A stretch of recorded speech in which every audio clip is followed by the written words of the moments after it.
Hello, I'm Erlinda Patterson. Welcome to Community Pulse, your television program. Thank you for letting us in your home. Today we have a valuable program with some awesome information for you to know.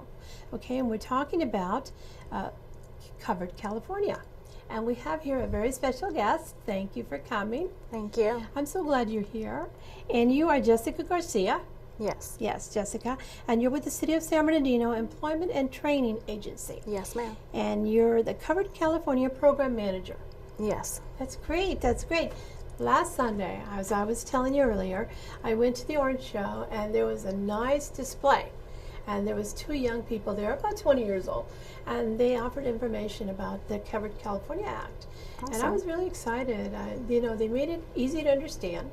And the information was very valuable. That's great. So tell me, what exactly is Covered California? Well, Covered California is the state's response to the Affordable Care Act of 2010. Mm-hmm. So California was one of the first states to roll out a health insurance exchange, where consumers, individuals, and families alike can shop for coverage just solely depending on their income and their family dynamics to make it more affordable. Okay, so the Affordable Care Act is what you're saying now. Yes. What exactly, could you just briefly tell me what it is? The Affordable Care Act of 2010, it created a bill where, based off of income, families' income, those who qualify between 138% to 400% of the federal poverty level can shop for coverage at group rates in one exchange. So California took it upon itself to create Covered California, which is the state's solely owned health insurance exchange where individuals and families can shop at group rate pricing instead of the private marketplace and paying a little bit higher. They're now able to shop at group rates, kind of like discounted rates, and again based off of their income and family dynamics to make it more affordable for them. That's very good. So California is very active in this. Yes. Now, are all the other states just as active? There are some. I believe there's about 14 other states who have took that initiative to build their own health insurance exchange, similar to California.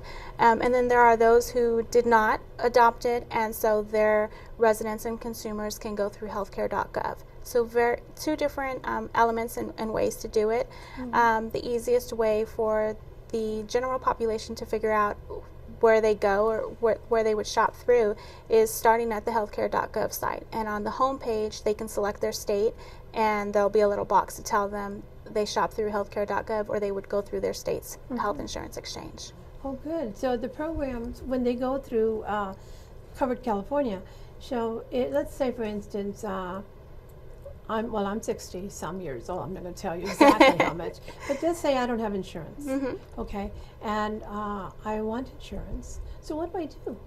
So they can either start, if they have internet access, start at coveredca.com and play with the Shop and Compare tool, which is a calculator that you can, all you need to put in is your household information, your age, and your zip code, and it'll automatically populate what you qualify for.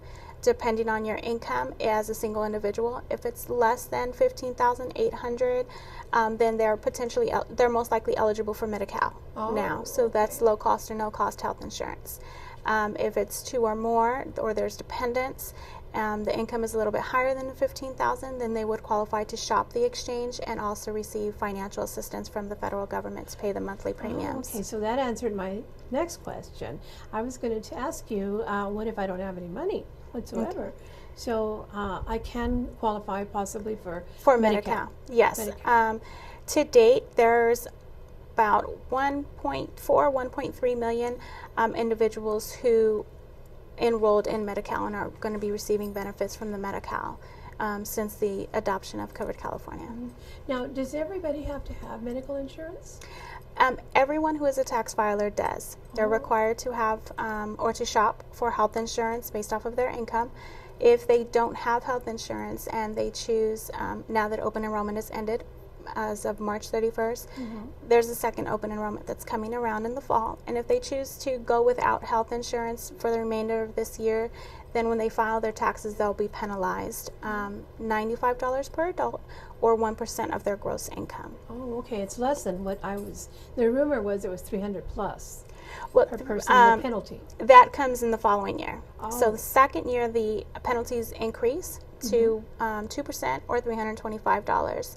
The third year, it goes to 2.5% or $695. Okay, so if they don't pay it, they'll take it out of their tax refund, correct? Right, right. Somehow they're going to get that many. Yes, when they file their federal taxes. Yeah, but it does benefit the person to have some type of medical plan. Oh, absolutely. Because if they get ill. You're right, absolutely. Preventative care is one of the big highlights and heavy hitters of the Affordable Care Act. Having health insurance, preventing any sickness and severe conditions. Yeah. So that's what we try to highlight as well. One of the other benefits of the 10 Essentials is mental health and substance abuse, which wasn't before. In a lot of healthcare plans, it's not on there, and it's now covered, regardless of which That's health wonderful, provider you yes. choose. That's great. That's great because there's a lot of mental health illness. Right. That has kind of been swept under the carpet in the past. Right. So now there is a benefit to it. Now for there's them. a benefit to it.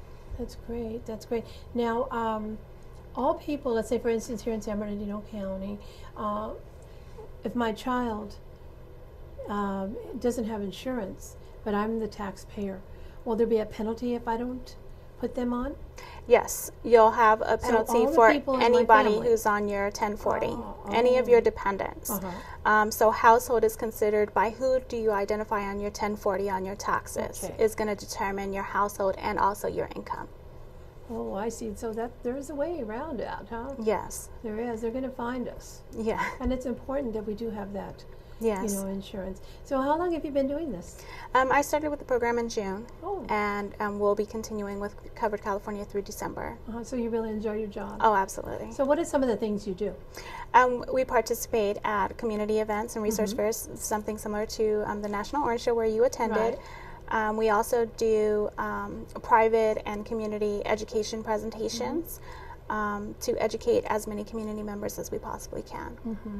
Okay, good, good. So if a person cannot afford insurance or to buy Covered California, they might qualify for Medi-Cal. So they should go to, where should they go exactly? We're one of the entities that are assisting consumers with the application process, so they can go to downtown San Bernardino to Sabita off Arrowhead and 6th, or if they qualify and they know that they qualify because of their income, they have none or it's very low, they can go down to their county office and apply for Medi-Cal there. Oh, I see. They can go straight to the county welfare system office in San Bernardino. Yes. And make the apply with the application there. Right. Or they, like I said, they can contact us at Sabita and we can help What them. phone It's number just would they one call? application. Sabita's number is 909-888-7881. 881. So it'd be 909-888-7881. So they can get more information. Yes. Okay. Yes. They can also call and find out when you have your talks or in the community as well. Yes, absolutely. So they can go and attend there and get more information. Yes, and also on our website we have a flyer specific for Covered California where we are on a weekly basis.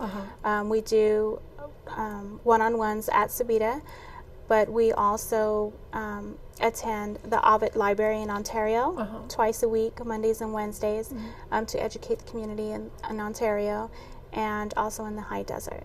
Okay. So it's kind of based on a sliding scale as to how much they are charged, right? Right, right. We can't give a standard across the board of what someone would pay on a monthly basis because it's very unique to each individual and each household. Right. There's some families who have husband, mom and dad, and children, but their children, because of their income, qualify for Medi-Cal, and then they only have to pay for the parents, for the adults in the home. So each one would be it would be determined by how many people live in the home, how much income is brought in. Right, absolutely. Everything is evaluated then. Yes. Okay. Yes. Okay. Now, can a parent apply for just the child and not for themselves? They can. They can make that choice. The caution there is that if the parent doesn't have health insurance when they file their taxes, of course, they're going to receive a penalty.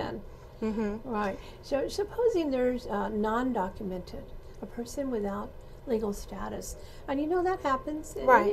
It is here. Right. Supposing they're here and they need medical insurance, can they apply?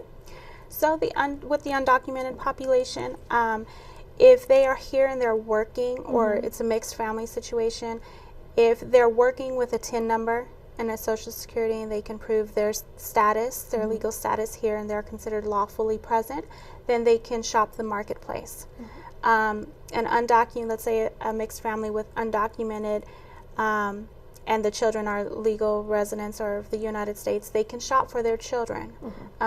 They would not be eligible for the marketplace, but they may possibly be eligible for a Medi-Cal program for emergency services. Okay, so the children would be covered. Yes, somehow. the children would be covered. The undocumented, though, however, if they're not paying taxes, they're not going to get penalized. So that would be the difference. So what does the undocumented individual do when they get ill if they don't qualify for covered California? Well, they would stay Private along pay. the same boat, right? Private pay, pay. community clinics, potentially qualify for a Medi-Cal program that's covers undocumented immigrants. So there's a lot of community clinics that do not ask if they have legal status or not. Right, They are right, there just to serve. private pay, right. That's great. That's great. So, what do you like best of your job? What is the most inspiring thing for you to do in your job? I think educating the community about Covered California, seeing the excitement that, wow, now I can afford coverage, or now I qualify for something that I didn't know I had any idea I did. Right. And they can go to, let's say, store, not just store brand, but they can go and get the label service as well. Yes. In our region, for San Bernardino and Riverside counties, they can actually choose from 5 different providers. So they can select Kaiser, Molina, Anthem, Blue Cross, or HealthNet. Wow, they can select those. Right. So once they talk with someone, or a certified enrollment counselor, or an insurance agent, they can then select which plan and coverage that they'd like for their family. Okay, that's some really awesome names you just gave me. Yeah. Kaiser, Molina, and HealthNet, HealthNet, Blue Cross. Blue Cross. Wow. I remember years ago I had Blue Cross and it was quite expensive. Yes. That's really nice. That's really nice. Now, we're almost done. Okay. The program went by really fast. Now, what would you say to encourage someone at home to apply for Covered California? I would just say, Sell me on that.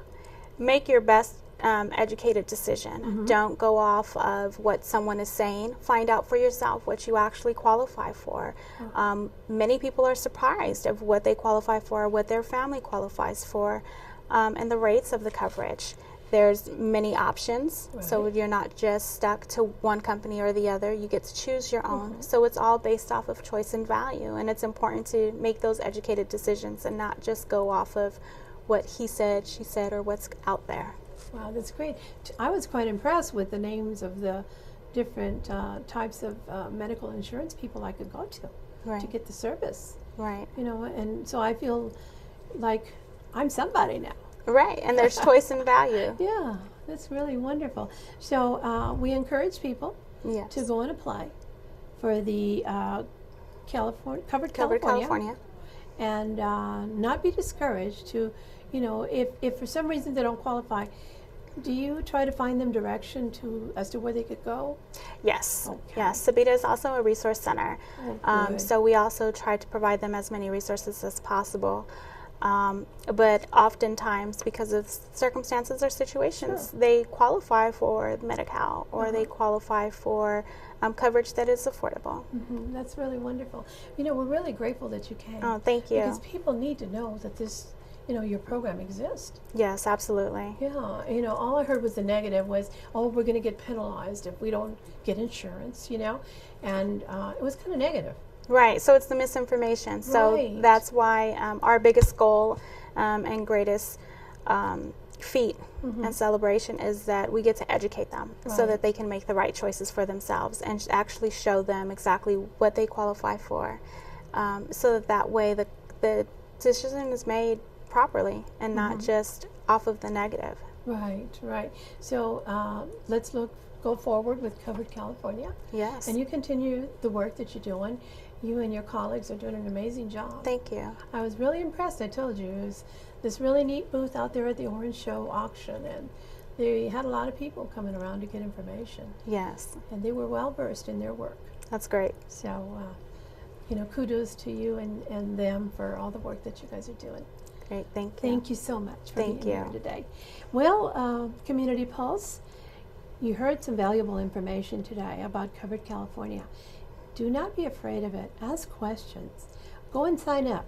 If you think you don't have enough money, there might be some ways that you qualify, yet and still, to get covered and have insurance.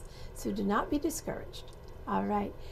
Until next time, in a few minutes, I'll be coming back with another program for you. And we're going to take a quick break right now. Thank you.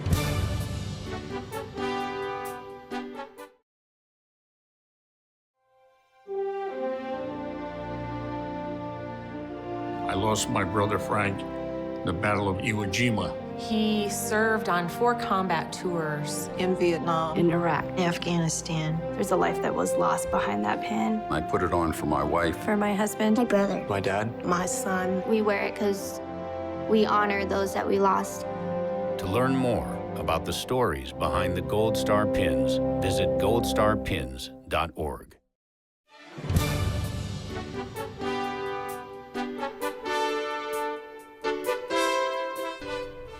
Hello, I'm Erlinda Patterson, and we're back. This is Community Pulse. Thank you for joining us. Stay with us. We have some wonderful information for you. We have here a wonderful young lady.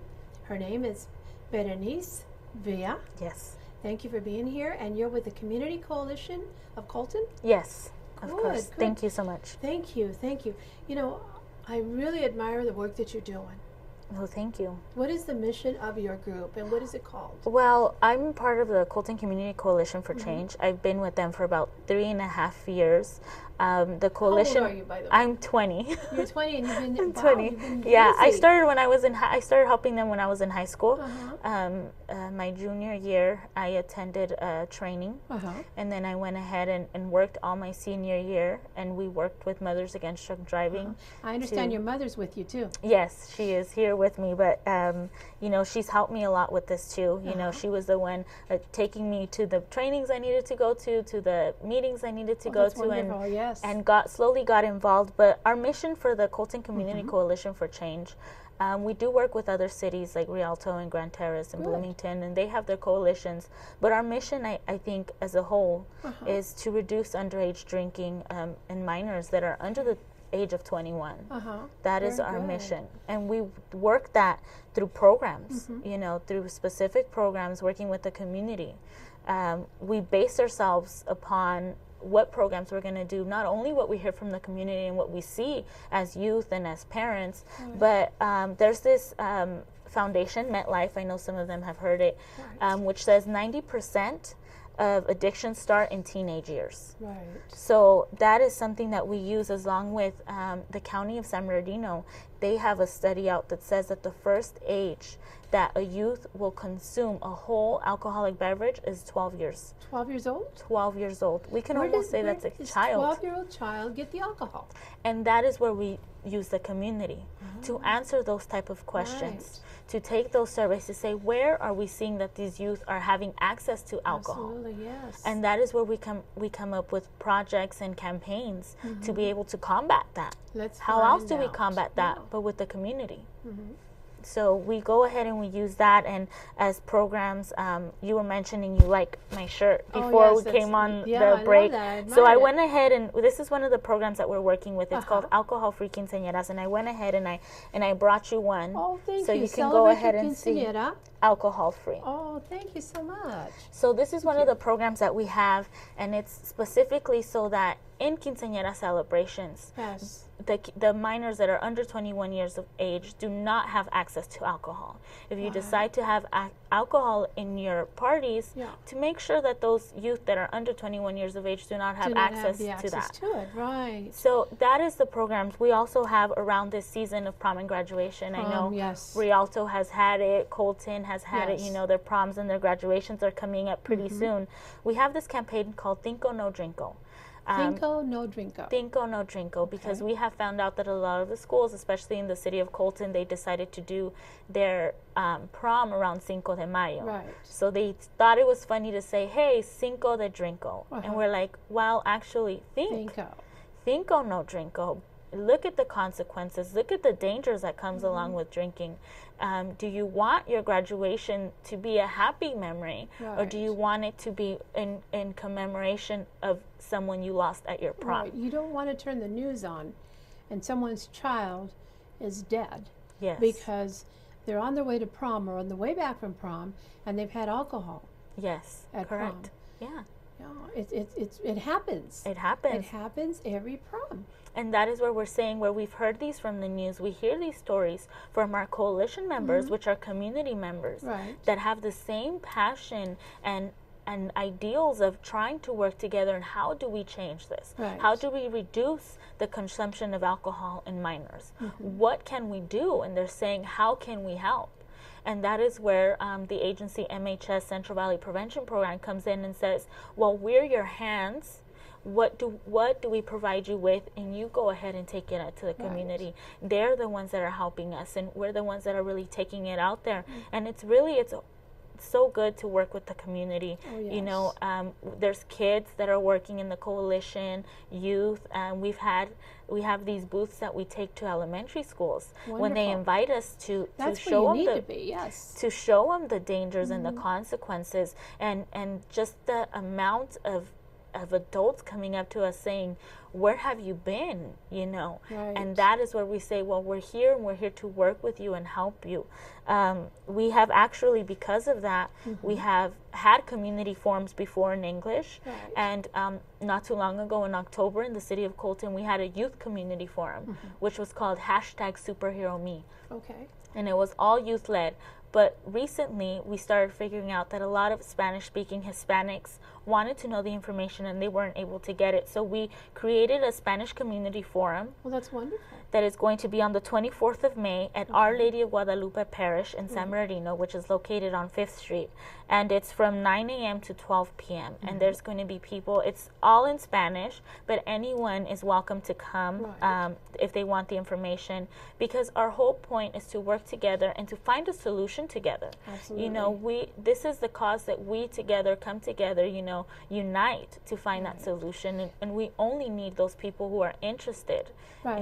In case you know, they see this program after the event. There will be other activities happening. There will be other activities, and if they would like to be informed in how to be a part of the coalitions that are in your community, they can call the number 909-423-0312, and they could ask for me or Mirza Andrade Martinez. She's a person that works at the agency Central Valley Prevention Program, and they have all the information towards the coalition and how they can get involved for future events. One of the things that kind of sticks to my mind is seeing a 12-year-old drinking. You know, and I worry, where does this kid get the alcohol?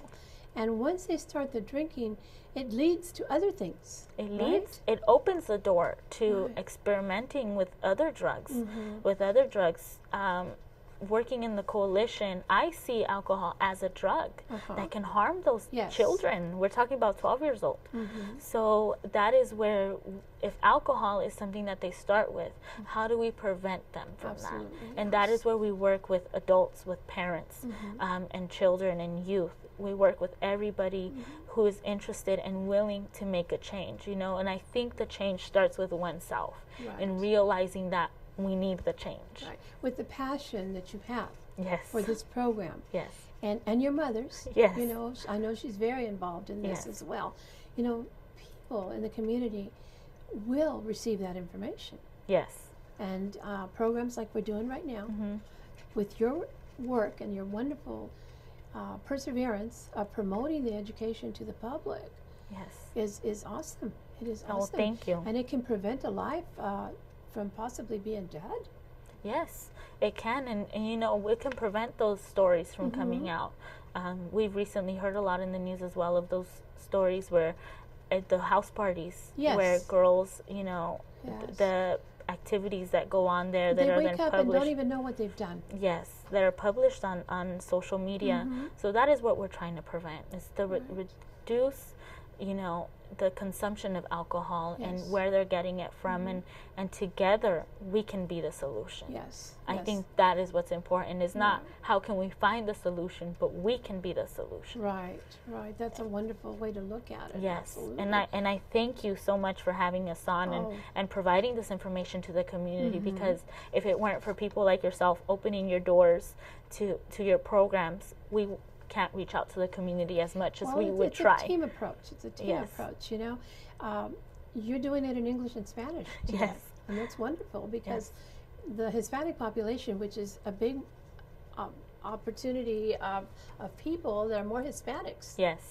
And we need to let them know as well how to work with their children.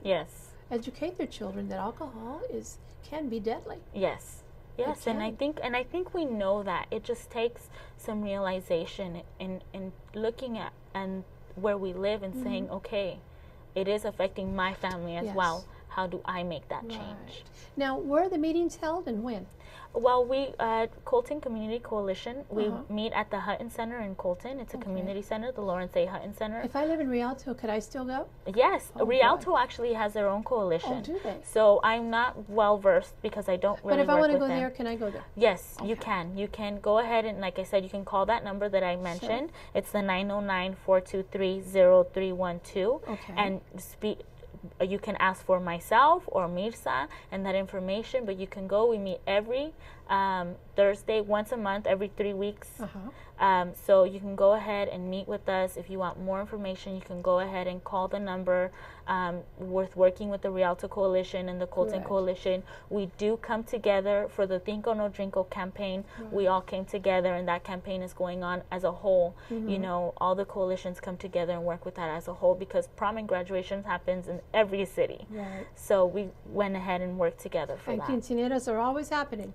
All the time. So all through the year. So we want to have the Cinco No Drinko slogan out there. Yes, it is very important to do that. You know, we're about to close. I'd like you, as an advocate for change in this arena, in this area, to give us your last thought on the program before we close. I think this program is a great solution, you know, because if we work together, I keep mentioning that we need to create that change. And it starts with oneself. And I think it's essential. We need, if anybody is interested in even helping out in some matter, you do not have to come here and do what I have to do.